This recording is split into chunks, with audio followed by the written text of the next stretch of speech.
Life After Sunday, a podcast by dudes, for dudes, where faith meets the real world. For Eric Duval and Mike Norman, I'm Chris Boren. Let's go. What is up, gentlemen? What's up? What's up, man? Meow. It is Sunday, the day before Memorial Day. This podcast is going to come out on Memorial Day. Man, it's the beginning of the summer season, the travel season, but we want to talk a little bit about why we even get to celebrate on Memorial Day. Eric? Oh man, it's near and dear to me. You know, I'm big on people who serve, and man, there's no better way to serve than stepping up and serving your country, and those who laid down their lives to do that. Man, I get goosebumps. Wow. I'm so thankful for that. It's in my job. Out visiting people and marketing, that kind of thing. I always try to make a point to make Memorial Day one of the biggest days of the year. To honor those who have died for us. And man, I can't say enough. I'm so thankful. Yeah, it's a huge day, and unfortunately, a lot of people just blow it off. And that tweet I sent you two earlier, where it showed the dead soldier, you could actually see his body inside the casket with his mother. I'm assuming it was his mother there next to it. Man, that sucker got me right in the heart. That's right. But it's blown off because it's blown off because we're all so comfortable, and I think human beings, we just take everything for granted, take everything, our freedoms and everything that we have, we just kind of take it for granted. And so I think I've got some numbers here since of the number of dead. So if you add up all of the deaths of all the wars we fought, this ought to be pretty close. It's 1,304,705. Now you just kind of break that down for a minute. Think of out of that 1.3 million, and it's a disservice to round it down to 1.3 million because it's really 1,304,705, and everyone counts. But imagine how many babies families weren't created. You just go through and it's exponential down the road, how many families were not formed and lineages were stopped. I just hope that we never take that for granted. Also, another thing too is to just break down some of the other death numbers, fatalities that we had. And, the war on terror from 2001 to now is 7,078. And then you go back to the Vietnam War era, 58,209. That is a staggering number that would have directly affected us because we would have friends with us today that we don't have because they died in Vietnam. They never had a chance. Wow. John and Chris Frazier, my good buddies, their dad was a medevac pilot in Vietnam.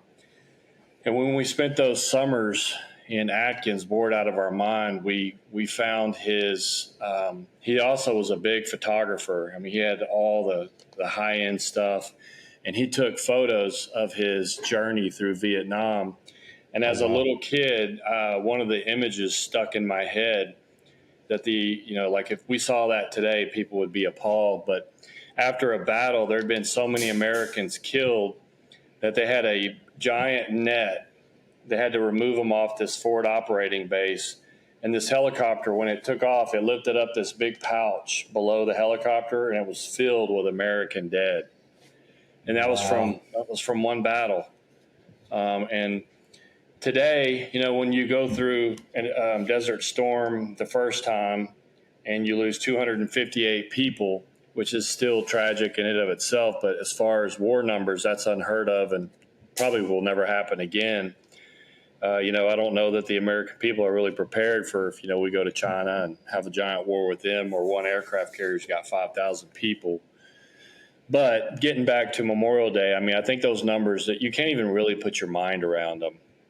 And so I hope everybody takes a minute to say a prayer for the families and those who are still hurting today from recent deaths. And just take a minute with their family, educate your kids on it, tell them what it is. Don't let your kid grow up thinking that Memorial Day is Veterans Day, and it's not. That's right. That's right. It's the only we don't celebrate people who have served today. We celebrate the fallen. That's right. That's right, man. That's exactly right. And one more thing, we had a 2-star general come in and give the sermon today, and he is also a pastor over on the East Coast. And he talked about he told a story of a soldier who sacrificed himself for his squad and enabled them to safely get out of there.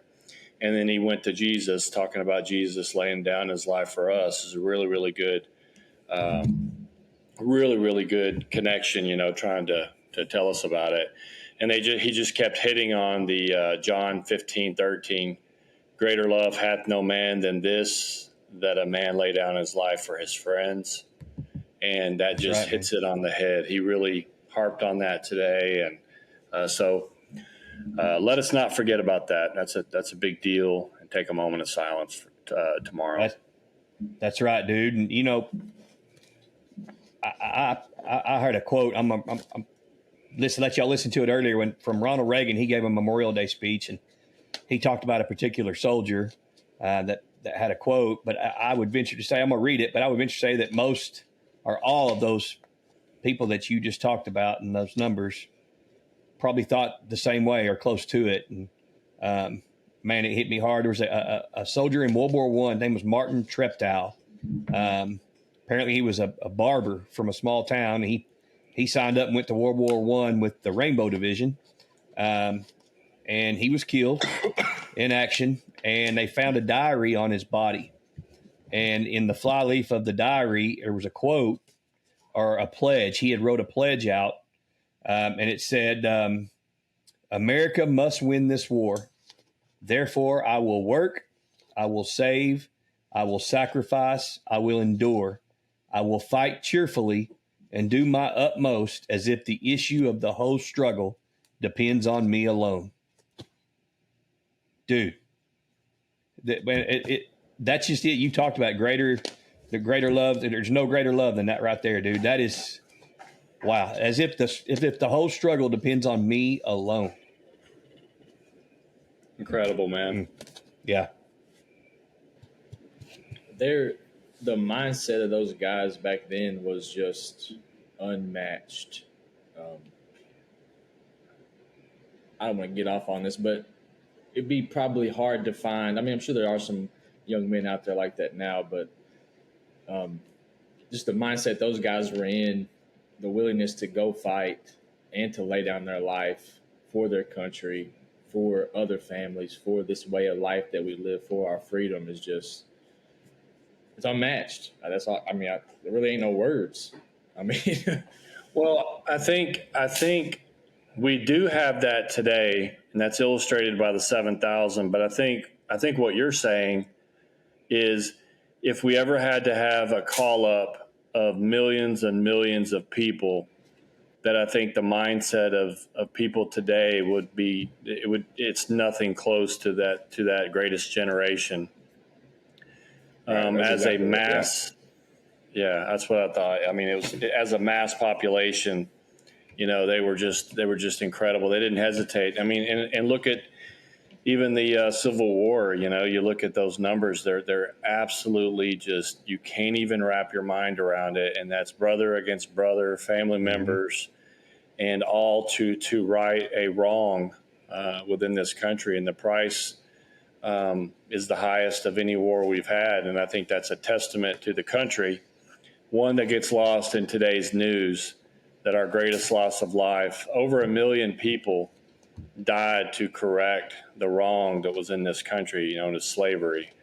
And to me, it diminishes the sacrifice of those whenever we just blow it off and act like it was just, no big deal. Yeah. And they still, they act like it's, racism is everywhere and nobody's free. And, you look at that sacrifice and it's the greatest we have of any war. So Yep.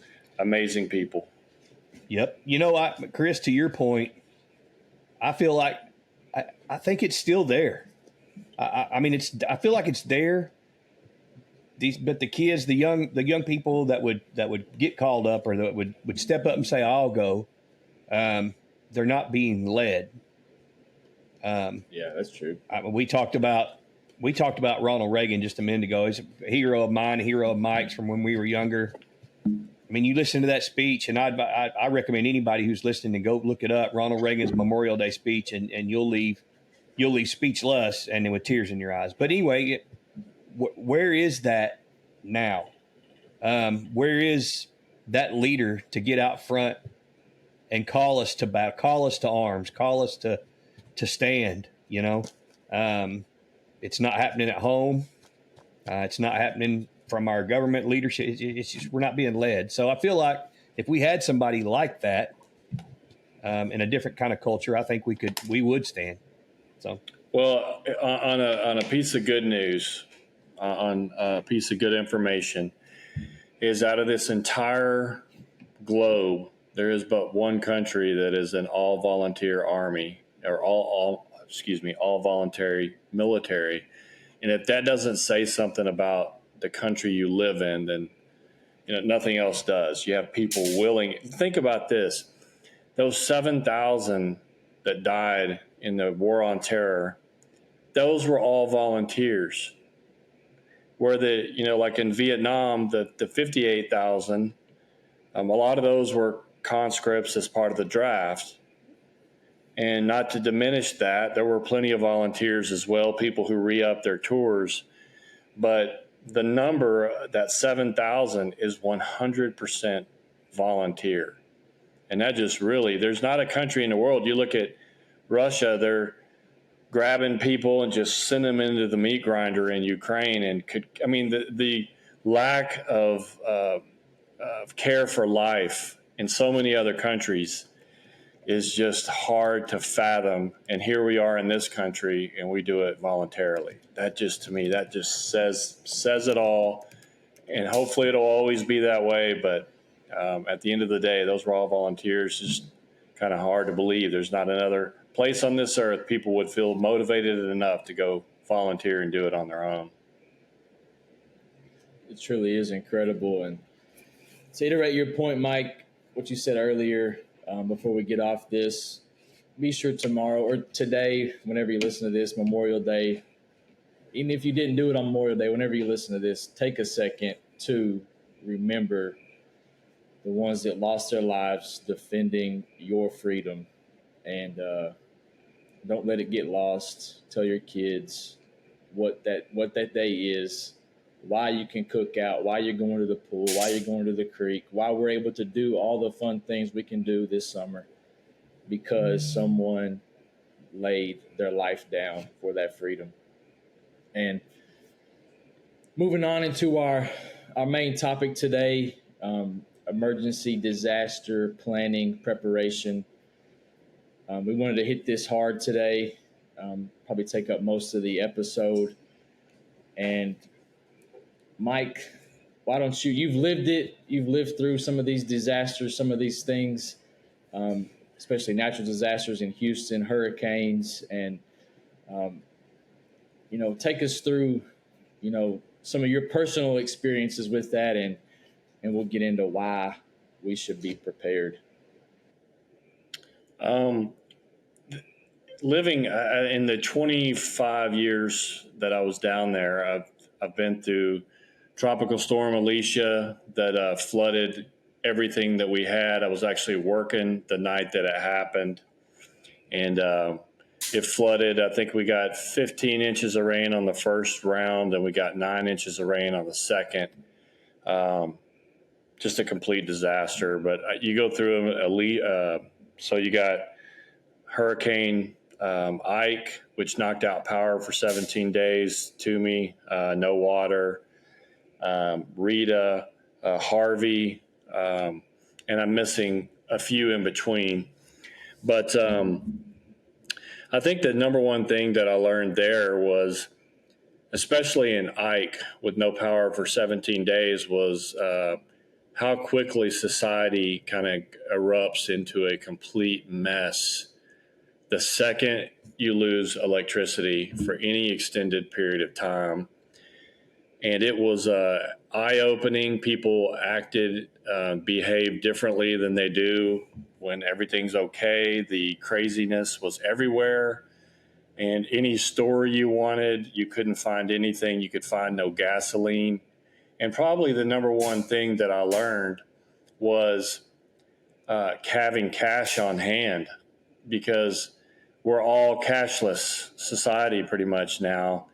As a matter of fact, if I go to Taco Villa and I forget and I've got my card there, I have to leave and go to the ATM because I literally carry nothing on me. As a matter of fact, I went to Jose's yesterday and I was going to pay for our food, and I walked up there with my card and I was like, golly, I had to go get a check from my wife because so I don't carry cash on me. And so that was where I learned that we needed to have several $1,000s stashed away in cash, because especially when something happens, like if we were to have a big grid outage, for a region, you can't even get out to go to a different area to access what you need like you can. Like if a tornado hits, it's a real tiny damage path and you can go left, right, north, south, and usually find electricity, you can find groceries. But when you get hit with a hurricane, it's region wide, which is how a mass power outage would be.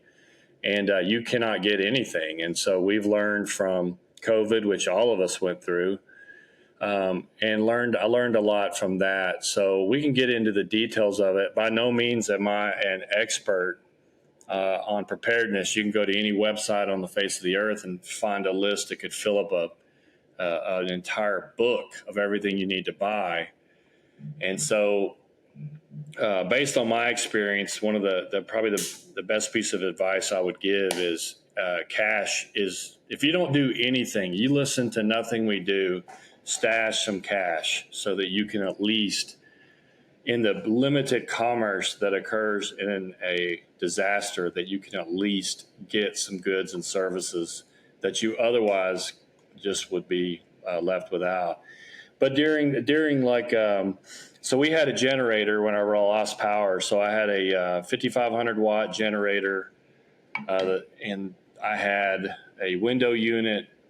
I had, and then you had to plan ahead, because if you thought you were going to get hit, had to fill up like 6 5-gallon gas tanks.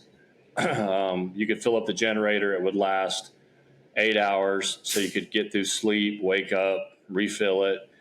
And so I lived off a generator in one section of my house for 17 days. And after that hurricane came through, we had the hottest weather. We went into a dry spell. Temperatures were up approaching 100, and it was awful. But you had to plan ahead for your gas cans, because if you, like most people unfortunately are like sheep.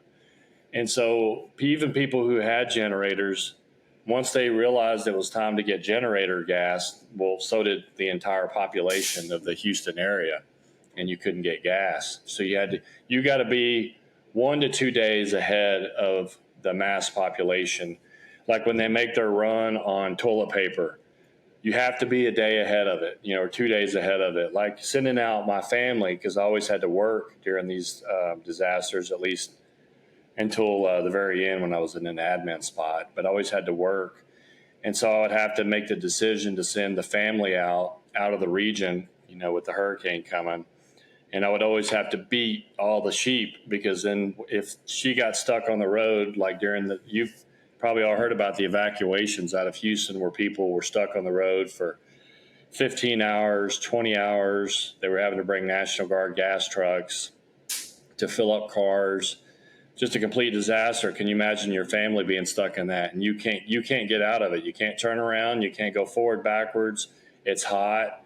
And so, again, in that situation, you have to beat the sheeple. You got to be a day ahead of them, 2 days ahead of them. and you end up having to fight. Sometimes your family members are saying, "Oh, it's not going to hit us. It's not. No, we don't have to go." And it's one of the few times where I'm like, "No, you're going to go, and you got to go now." And it worked out amazing for us. Like in Rita. Rita's where they evacuated Houston because they thought Cat 5 was coming at us. And that was when everybody was stuck on the road. There were people who died on the road. There were buses who caught fire. And luckily, I got my family out ahead of that, so I didn't have to worry about that. So can you imagine working while worrying about that? It's not something you want to do. But any thoughts y'all have on it, or we can get into some specifics of prep. But everything that I'm going to tell you about is just my own personal experience, because by no means am I an expert on preparedness. Well, and you kind of answered, like, one of the first things I had down is why we need to be prepared. And I think if you are prepared, even just a little bit, you beat that chaos that you're talking about, when disaster strikes. I'm assuming that's true. I've never been in that situation, so. It absolutely is. And what I always tell people, like, because I'll have people ask me, like, what do you do for preparedness? And it's kind of like, well, what is your objective? Is your objective to, I don't know, nuclear war happens, or, some kind of EMP, and you want to live forever? Is that your objective? You want to live off your whole storeroom. I mean, you can go crazy with it. You can just pack it and live forever. If that is your objective, then that's going to set how you want to do it. I have no desire to live forever. I mean, if I can't get medicine for my daughter because all the pharmacies are shut down, then I don't want to even be here. So with that said, my own objective is 3 to 5 days of survival. For water, storing up bottled water, or some water purification. Like I said, cash. I'm not a bug out bag kind of guy where I feel like, you got to have guns and ammo to prepare for the. I mean, having a gun and ammo is obviously I've got that, but I don't have a giant go bag ready to battle the zombies. I don't think that that's a practical application of reality. Right. It just, I don't, that's just me. Well, there goes number 2 on my list to talk about tonight. No zombie apocalypse. I mean, it's fun to prepare for, but like I said, you can break the bank in your preparedness for it. So I would always have 3 to 5 days of food and water. So like when the hurricane came when Ike hit, I had the bathtub filled up with water. I had some non-drinkable cans of water. So you don't think about this, but that's how you flush the toilet. When you have no water, you put water in a 5-gallon bucket and you pour it in the toilet and it magically flushes. It's pretty amazing. We were doing that in the school that we were stationed in. And it was funny because I'd never seen that before. And I watched them pour water in there and it flushed the toilet. I was like, oh my God, that's neat. I had no clue, completely clueless. Never even thought about stuff like that. And then I had my drinkable water off on the side.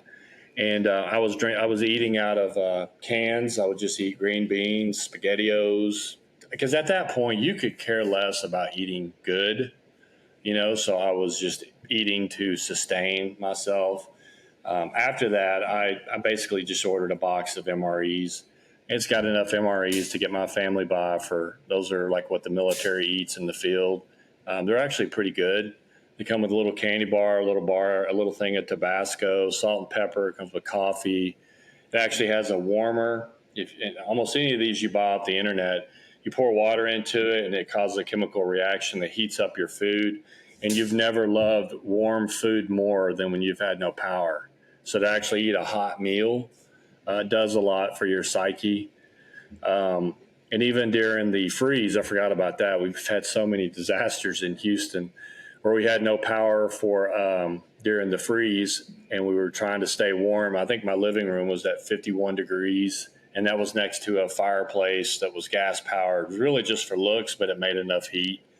But we had to boil water. We had gas stove, so we could actually boil water to make more drinking water. So that's something that people can think about. Do you want gas or electric? If you have the option, gas is nice, and also cooking out on the grill with the propane, because your meat's going to start going bad. My generator actually kept my refrigerator going as well. Nice. So I was able to keep cold stuff, and I still had meat available. But yeah, there's a lot to talk about, man. That's all. That's great stuff there, Mike. And the cash thing, man, we talked about that the other day, and that really has stuck with me. That's big, dude. You get stuck without cash for any extended period of time, and you were right. Individual people are great. Large groups of people in that kind of scenario, that's not good. And so if you don't have cash, that's going to be a problem. I did a little time after my fire department days in emergency management, and I learned a lot there. The first thing they taught us is, you got to assess the situation, assess your threat, so to speak. What are you preparing for? Like Mike said, like I'm not going to sit here in Russellville, Arkansas, and prepare for a hurricane. I'm not going to do that. What am I going to prepare for? Well, I'm going to prepare for the most likely thing to happen here. And off the top of my head, I would say a tornado. I mean, like Mike said, it's not as dire as a hurricane regional wise, but you want to prepare for that. And they say you at least need to be prepared to survive for 72 hours with the basics in that kind of situation. Because let's take a tornado, although it's not as wide scale as a hurricane like Mike was talking about, it could be a big deal. If a large F4 or F5 came through Russellville today, I was talking to my wife, Casey, about it this afternoon. I was like, what would you do? She's like, well, we'd call for help. I was like, how? How would you call for help? Who would you call? She's like, 911. I'm like, no, you wouldn't. No one would answer, first of all. And number two, even if they did, they'd tell you, we'll get there when we can get there. Right. Because, a disaster is pretty much anything that overwhelms the system, and that would overwhelm the system. And so it's up to you to take care of you and yours. You start with that. You start with you and yours, and you work your way out to your neighbor, so on and so forth. So that's kind of the kind of preparedness that I like to try to do. And I talked to Chris about it. I talked to you about it the other day. I've been falling down the job because I haven't done that. Things like having a plan, like where would we go? What if we weren't with our kids? How would we react to that kind of situation?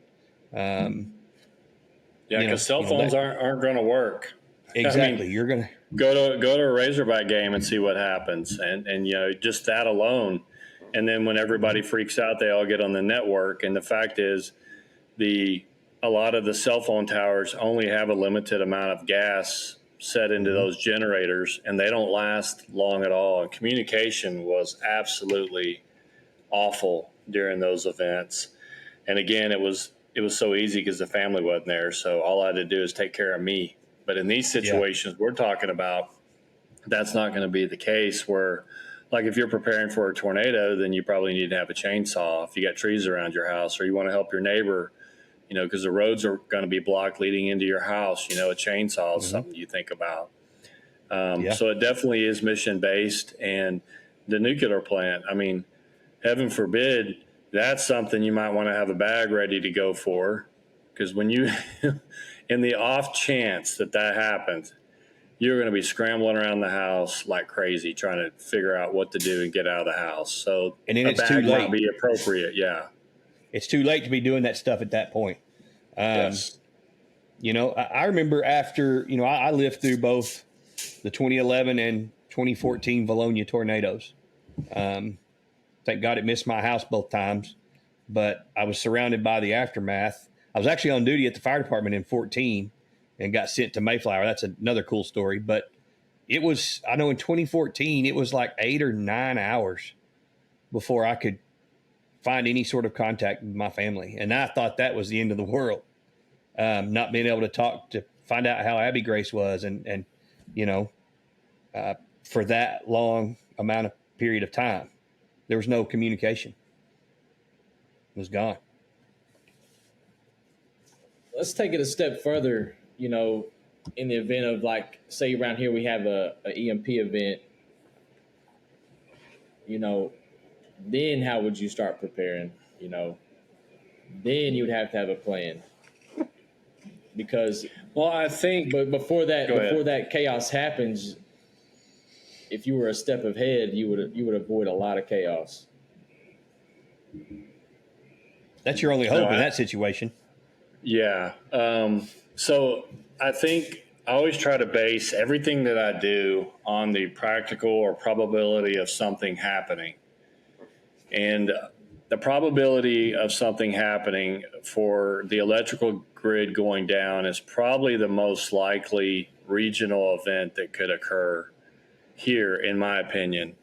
And whether that be by an EMP, actually, it's possible. I think now with the cyber attacks that have been going on, China, if we ever get to a conflict with them, they're going to attack our power grids. Now, the saving grace for Arkansas is that in the global thinking of the world, we're not high on the list of a like perhaps trying to knock out an electricity grid, because you only got 3 million people in the state.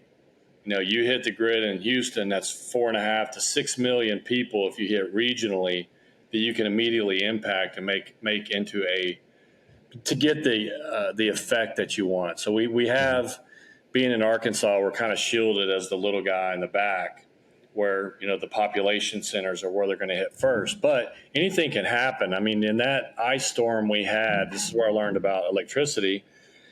Apparently, when the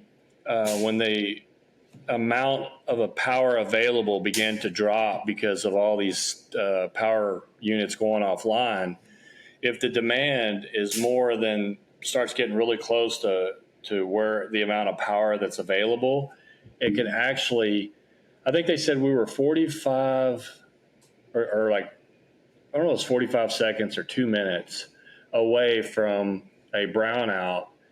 And what it does is apparently it causes some kind of issue within the electricity grid where it destroys many parts of the grid. And it will take, if that ever happens, it takes months and months to get the grid back up. And apparently, unbeknownst to me, we were within, just a few minutes of that happening. The only thing that saved it was they just started sending blackouts everywhere to drop the demand, to have that safety gap between what was available. So preparing for a power outage is probably the number one thing. And however that power outage occurs, it ultimately doesn't matter. You need to prepare for a prolonged period without power. And that can make life pretty difficult, but you can get through it. I mean, without breaking the bank, you could literally get a bunch of canned food, get several cases of water, and get some cash, and you're going to be better off than 90% of the population. And that's the other thing that I noticed in these hurricanes is how many people honestly believe that the government will come save them. Exactly. And they set up FEMA distribution centers for ice and some food. And when you would go by them and look at them or be there when they're handing out all this stuff, it was just, I don't know, it was kind of sad. Apocalyptic. Very apocalyptic. Yeah. It was beyond apocalyptic feeling, seeing the roads of Houston without a car on them, no traffic lights working. We had an officer involved shooting at a gas station when some nut just came up to a cop and pointed a gun at him. I mean, people just were losing their minds. But the having cash on hand is number one, and you can go where you want after that. I mean, you think about it. Can you stock up on prescriptions ahead of time? Much since everything's controlled, not really. But having a medical kit is big. Having simple stuff like Advil, you take that stuff for granted, but it's nice to have, especially if you were to get injured. And again, we've learned from COVID, man, you got to have a stack of toilet paper, man, because I don't know if I want to live a life where there's no toilet paper. That's right, sir. That's right. I mean, you talk So, about taking stuff for granted, bug yeah. spray, all that stuff. So I guess if we were trying to do this based off of priority, the things we're talking about here, would you put cash up top to start? Yeah, number Or would one, you because put, even so if number you, one's cash. Number one's because even cash. if Number you, two, water. yeah, water, no Oh, go ahead. question, Carry on. I didn't mean to water. interrupt you. Didn't mean to interrupt you. No, Go no, ahead. no question, water. But at least if you have cash, I mean, you can barter with people. I mean, you can do something. But if you do nothing, at least have cash. But for me, at a bare minimum, it's cash, extra water, because in Houston, I've lost water for days so many times off various things, and there's nothing you can do. You can't go buy it. You can't do anything. I mean, you turn on the faucet and there's nothing there. It's pretty startling. You mentioned something the other day when we were talking about this that you did. I thought was really cool, and I really need to do this and put it on my list. Didn't you say you got a 5-gallon container that you filled up with water that had that you could Spigot. control a spigot on it? Yeah. Yeah, the good thing, I mean, you can do that to make your life more convenient. You can pour your bottled water in there That's and be able kinda to neat, just yeah. get a glass of water. But what I would do in Houston is whenever the hurricane was showing to be coming at us, then I just fill it up with tap water ahead of time. And, I had a 5 gallons to drink and cook with. That's pretty cool. I like that. Little things like that. I've got Right. Little things to make your life a little better. like the jugs you see on like a side of football, like old school on the sideline with the little deal you push in. Yep, you can do that. Yeah, I got one think that I we bought- take camping all the time, and then we use That's it to set perfect. up on the table, just like you said, for convenience when we're camping, wash dishes or whatever. But that'd be perfect to implement in a situation if you needed it. And Chris, You being brought up you being a camper, camping, people who camp already kind of have a leg up on a lot of the population because it's already camping is literally planning. I mean, you think about it. Whenever that hit, I was literally camping in my house. Right. That's cool. What do you think about it's like the solar power banks? I think I asked you about this, like you see on Amazon. They have like flashlights. You can charge your phone. You crank them and stuff. But you mentioned a problem with some of those. Well, yeah, they're to me, another thing that I found was information was huge. The lack thereof. You're wondering what's going on. You don't have a clue. And so at that time, I had satellite TV, and so I plugged up the satellite to my generator, power strip there, and you wouldn't believe how nice it was to be able to actually watch all the emergency management meetings and kind of have an idea of what's going on.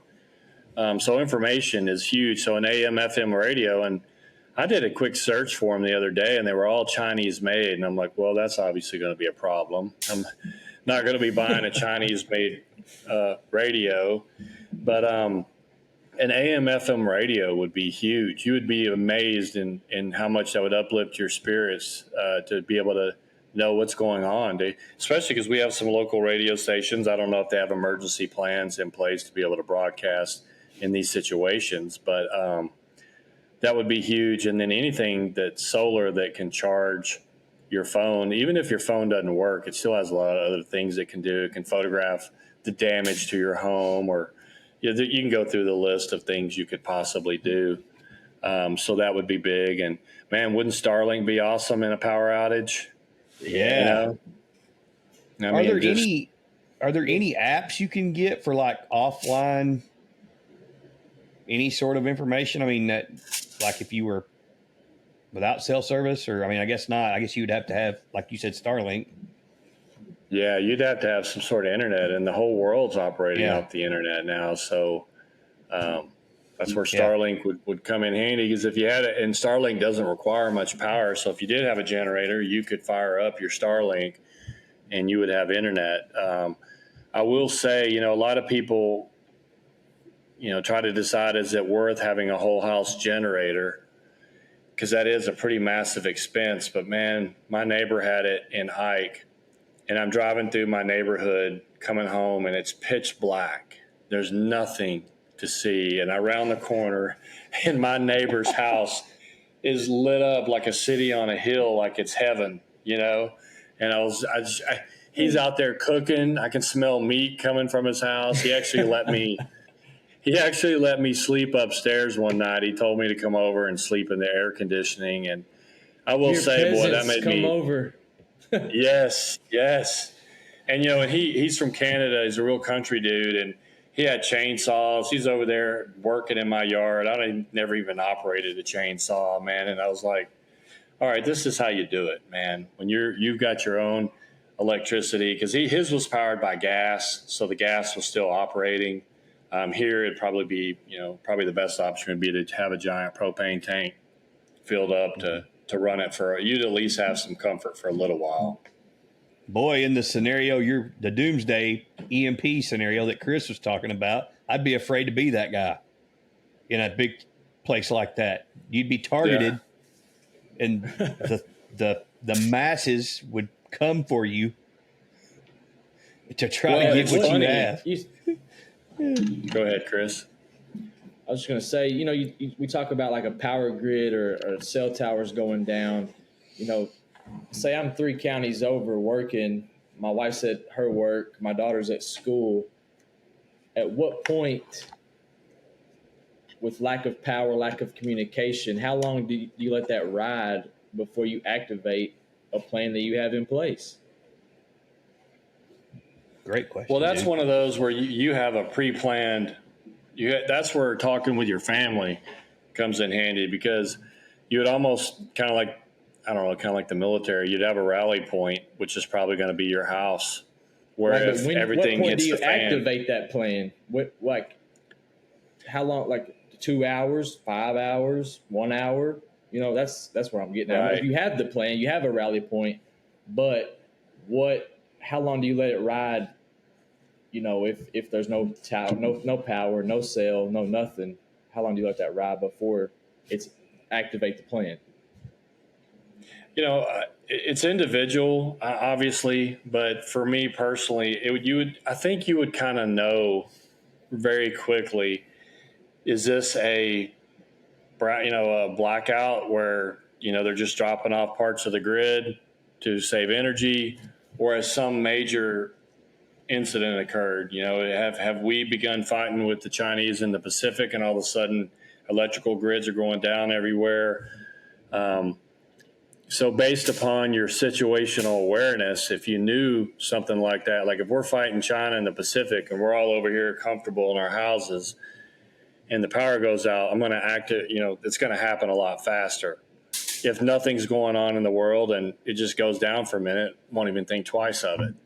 So I think the situational awareness of what's happening would play a large part in how quick you activate, or if you just blow it off, which is what most of us are going to do initially. Well, and I don't think we're very far. I have a question on that. Fighting with China in the Pacific. No, sir. I can go on for a long time about that, but as most people are not news junkies or not geopolitical nuts, they have no clue of what is going on over in the Pacific and how truly dangerous that is. And then China's got some power.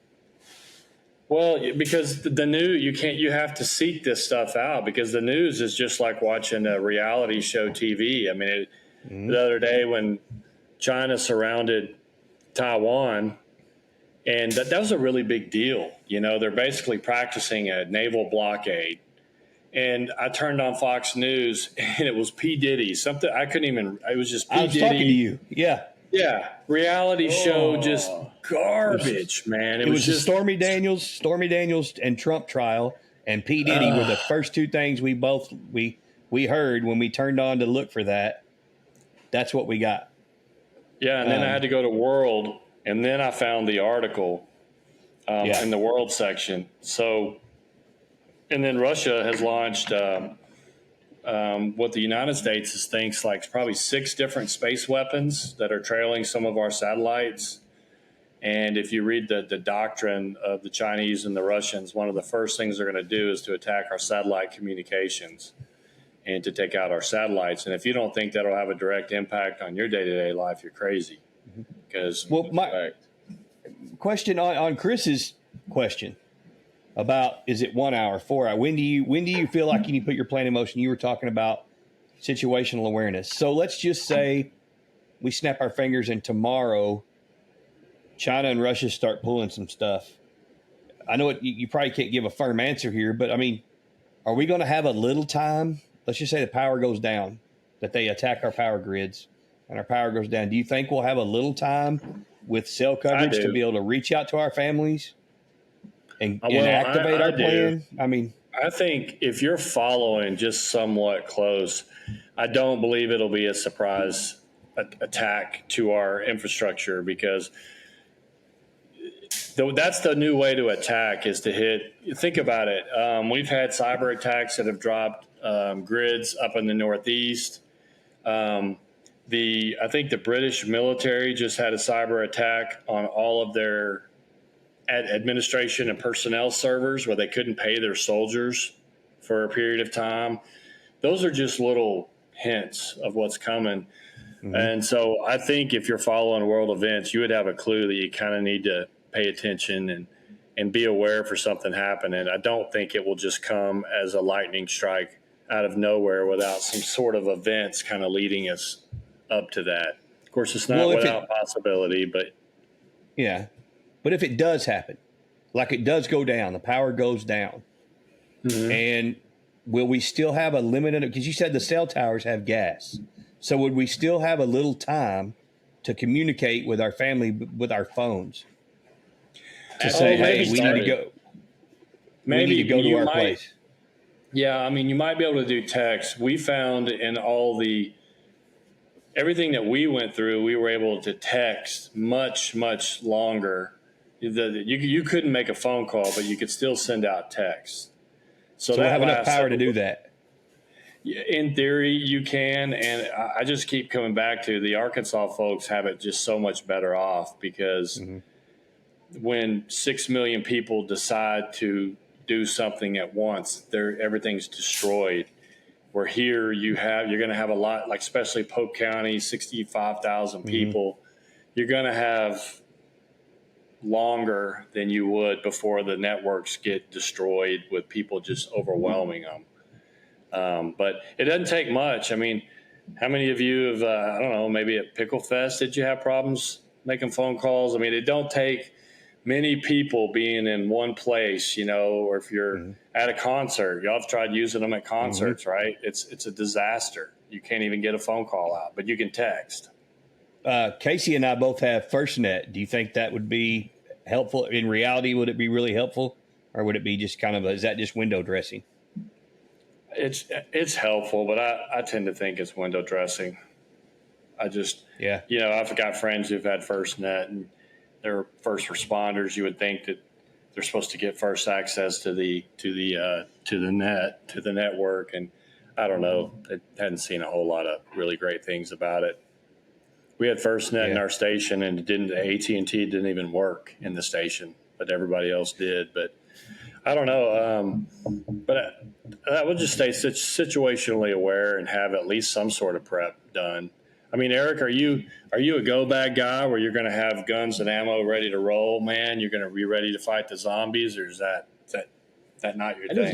That's got an armored Humvee sitting out back with a 50 cal on top. Have y'all ever seen? You ever seen Zombieland? Yeah. That's the comedy movie. Woody, that's me, dude. I got a 3 painted on the side of a Escalade with a plow on the front. Yeah, absolutely, dude. There are people who plan for EMPs. Like they'll have vehicles without any kind of electronics that are carbureted vehicles. You've seen the movies, and those become like the most valuable vehicles on the planet, where the nicest vehicles in the world don't work. Nope. And I think even in one movie I watched, all the Tesla cars started driving. They broke into the network, and they were all driving and just crashing into everything, because they had been their network had been attacked. I tell you, Crazy I stuff. read and I know you didn't like the audio book, but I wish the book series was incredible. It was written by a guy, a former military guy, I think, or he consulted with a bunch of military people and emergency management people and scientists, electrical engineers, all these people. And he wrote a book, a fiction book. It's called 1 Second After. And there's 5 books in that series it was about an EMP attack. It was fiction, but it was based in very much a realistic scenario. It was set in Asheville, North Carolina. Guy had his house overlooking Interstate 40.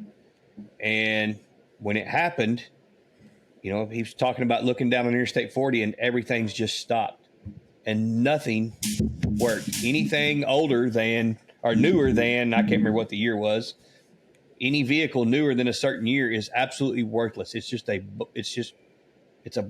waste of pieces of equipment. And it talked about how you mentioned medicine. I think in that book, people were killing each other to get to insulin within 5 days. Mm-hmm. Yeah. It'll happen fast.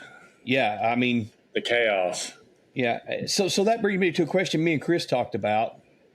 First of all, get those books. Those books are great. It's a really good read. It's kind of scary about what happens, because we're talking about years without civilization pretty much. People starve to death, all kinds of things. But anyway, in that kind of situation, maybe not an EMP, but an extended regional or national power grid failure, would the ideal situation, for instance, us as a family and friend, super close friend, your family, Mike. So would it be best for us to get our family together, be safe, and then my family join with Chris, and then we join up with you, and huddle together as a group to take care of each other? Is that best, or is it? Oh yeah. I mean, I think so for sure. You even noticed in Houston, when things would go down, the neighborhood actually came together. It became very tribal. All the guys, got together and were making sure if there's anybody decides to come down the street and, kick in a door to get some free stuff, are going to have a bad day. And so usually here the neighborhoods are a little bit more spaced out. So even then you don't have as many people together. But I think for sure that would be the way to go. And I would in that group, I would be the berserker. So if anything went down, we needed somebody to go crazy and take out any threats. Yes. We already planned it that the rally point is your house, because you're oh yeah, I forgot to tell you that. So hey, let's go. We have defendable. Yeah, we got barriers, man. We can make this happen. We got rocks to hide behind. You're the command post, sir. We're coming to you, Mike. Snipe people off the mountain. Snipe zombies off the mountain. Oh man, that would be so fun. Hey, there is nobody I would rather go through 5 years without power because of the EMP throwing us back into the ancient times than you guys. So same here, man. I mean, they can take away all our technology, they can take away all our creature comforts, but they can't take away our sarcasm, warped sense of humor. Absolutely. And you know what's funny is it's really not as unrealistic as you think. No. We have weapons, the United States does, that we can send over an area and fry the electronics in it. When the F-35 gets its last update, which will probably be in a few more years, they can actually channel their radar to a specific spot and actually conduct an electronic warfare attack and melt down somebody's radar that's trying to see them. So this stuff is, and you got to think with the technology advances that are occurring and how rapid they are, it's not going to take long for it to happen. I mean, it can be done on a mass scale fairly easy. Something like that. Like if it's an EMP, there's not going to be any question that it's an EMP, because it's not just going to be your lights won't work. Nothing. Well, But here's the deal. Your car will not work. I don't think you have to worry about an EMP, because if an EMP occurs, that is going to be met with a nuclear attack in retaliation. And it's so all the over United, anyway. the United States views, if you come over us and you detonate a nuclear weapon up in space or at a certain altitude, where you're trying to say, we don't want to kill anybody, we just want to make your life miserable. The United States would respond. Death. Yeah. U.S. would respond with nuclear weapons. So, okay, who wants to be around for that anyway? Yeah. Not me. No, not me. Before we close this out, let's take a look at what the Bible says about being prepared. Oh, nice. We are charged by the Lord to be ready at all times. So this is kind of two scriptures combined together, Matthew 24 and 44 and 1 Corinthians 16:13. It says, we are charged to be ready at all times, not just for the returning of the Son of Man, but we must be watchful, steadfast, full of courage, and strong. And I believe that's not just talking about Jesus coming back, but just for every situation. We're men, and we are to be watchmen on the wall and be ready and have our families ready. It's not their job, it's our job. So I think this the whole point of this podcast, like you said, Mike, if you could go down a massive rabbit trail, if you get online, YouTube, whatever, and start searching prepping and all that. We just want everyone to be mindful of what's going on in the world and to have some kind of plan in place and some backup stuff, some water, a little bit of food, whatever you think you might need. And just have it in your mind, because I think we're closer now to something like that happening than we ever have been. No question. And if the only thing that happens out of this is that a few people activate and actually go through with their list that we have all procrastinated on, and they finally complete that list, then it's mission accomplished. Yeah. If anybody does, or anybody has a plan or has a list or has special equipment or tools that they plan on using, please share it with us. I mean, message us on Facebook or something. Show us some pictures. Show us your zombie apocalypse bunker, your nuclear missile bunker, whatever you've got. Show it. I would love to hear it, because tools in your toolbox, right? I mean, yeah. Drop can't hurt comments. To know what other people are. Eric, we're gonna see a picture of that LTV with the 50 cal on top. Got you. Hey, I'm ready. I play Call of Duty Zombies every day. I'm ready. That's awesome. All my weapons are upgraded, baby. We were watching. It was actually my wife's idea. She said, let's watch a war movie. Well, I haven't seen in a while, And I just recorded Black Hawk Down the other day. We started watching it, and she was like, is this what your game's like? Is this what Call of Duty's like? I was like, kind of. Yeah. Kind of. I'll tell you a movie everybody needs to watch. It's been out a long time. It's an old movie. I told Abby's boyfriend, Kyle, he's a war movie nut. And I told him a great one you have to watch, because I watched it not too long ago. Crimson Tide with Denzel Washington and Gene Hackman. Oh, great movie. Dude. When they're getting ready to get on the sub and he's talking to the troops out in the rain. He's like, it represents a proud state. What state is that? And they're like, Alabama. And what do they say in the great state of Alabama? Roll Tide, dude. I'm not a Bama fan by any means, obviously, but dude, that movie is incredible. Dude, I read 4 or 5 of Tom Clancy's books, and they're all amazing. Absolutely love them. Another recommendation is from Rainbow Six was awesome, and it's all based off real tactics, and it was awesome. But if y'all get a chance, watch the Amazon Prime movie Blue Angels 2024. They filmed that with a helicopter, a lot of the different shots at low level, and 4,000 frames per second. They are just beautiful. It's the best aircraft documentary I've seen. Absolutely beautiful. They're actually Did you going say to release. It's been 4,000 released on frames a second? Prime. Is that sound right, or is that crazy? I mean, that's No, possible. I don't know if it's the That's super gonna be wild, duper, dude. Well, what they were I'm able gonna to watch do that with soon, that, dude. what they were able to do is like when the plane was pulling up, they would have it going full speed, and then they would pause, and it would be in just epic detail. You could see the smoke coming up over the vapor coming up over the wings, and then they would speed it, let it go full speed again. Some really cool shots.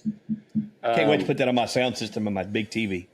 It's also going to be released at IMAX, which would be the ultimate viewing experience. Let's go. And I think that's why that's why they filmed it like that too, so that when you're in IMAX, you can get the full effect. Talk about awesome. So let me ask you this before we go then, with Memorial Day in mind, what is your favorite war movie ever?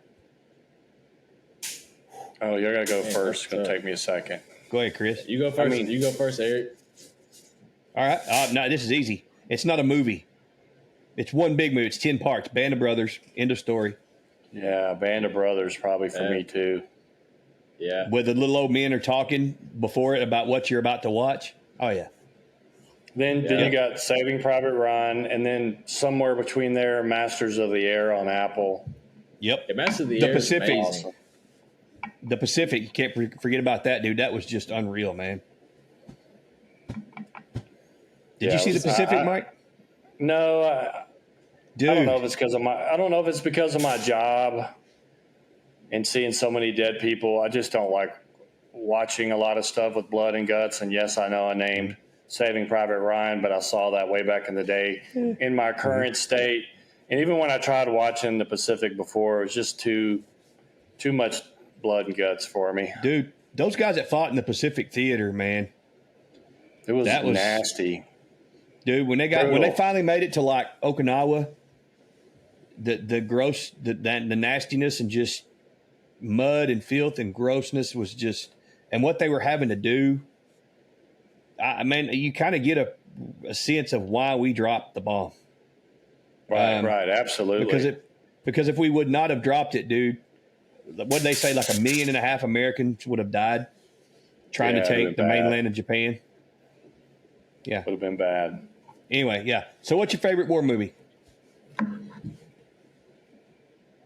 Chris? Man, I'm gonna go up there with Band of Brothers, I guess. There's so many, man. I love a lot of the new ones. I love Lone Survivor. American Zero Sniper. Dark 30 was amazing. Oh yeah. There's so many good ones out there, man. Black Hawk Down. It's a great war movie. Yes. 13 hours. I count that as a war movie. Yeah. Black Hawk Down used to be my favorite. Strong? Yeah. Black Hawk Down, the book's even better than the movie. Yep. Yeah. I've done that book. So it's 13 hours. It's better than the movie too. Yeah. 12 Strong is about the first dudes that went over to Iraq after 9/11. Afghanistan. Yep. Afghanistan. Yep. Yeah. Crazy. So, Mike, what's it going to be for you? Horseback. Band of Brothers, man. There you go. The leadership, the brotherhood, and it was just so good. It was so good. It was unreal, dude. Yeah, what those dudes did, and were willing. Well, let me back up. Not what they did, what they were willing to do. Like you said, all volunteer. Right. And those fools were lying about their age to do it. Yeah. Unreal. Yeah. You know what I mean? It was a draft, but like I said, there were tons of people who volunteered. Yeah, they would just they just say, yeah, I'm 18. Awesome, man. Crazy. You couldn't do that now, though. You can't lie like that now. No. They'll put you in jail for trying to serve your country. We want to thank everybody for listening. You got anything out of this, man up, take care of your family, get a plan together. Don't wait till tomorrow. Do it today, little by little. Prepare. You never know what can happen. We love y'all, and we'll see you next time. Thank you for listening to the Life After Sunday podcast. We hope you enjoyed it. Please give us a like and a comment, and go follow us on Facebook, YouTube, and Rumble. And as always, keep fighting the good fight.